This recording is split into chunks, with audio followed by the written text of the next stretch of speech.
day laaj ndax ku avorté ndax mun naa commencer def rapport ci 15e jour bi. waaw laaj boobu mën nañ ci amal ñaari njàngale bu njëkk mi mooy koo xam ne dafa def avortement kañ la war a mën a commencer reprendre couche am mais également koo xam ne dafa def avortement yan précaution la mën a jël laata muy commencer reprendre couche am koo xam ne dafa def avortement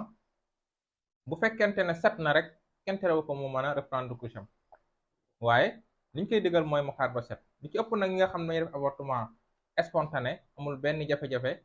dans les 5 à 7 jours mën nañ set ñu mën a reprendre seen couche kon da ngay gis ne mën naa am sax laata fukki fan ak juróom comme ni mu ko laajee mën a reprendre couche am waaye nag koo xam ne dafa def avortement tamit dañ koy digal mu jël ay précaution comme ni leen ko waxee précaution yi mu war a jël mooy mu teel a def planification familiale parce que koo xam ne dafa avortement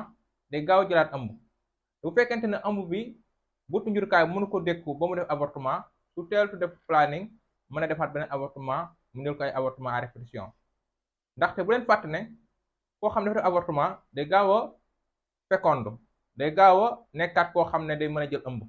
dafa wute koo xam ne dafa am doom ndax ku am doom reprise des règles yi ñu ngi ko xayma ci 8e semaine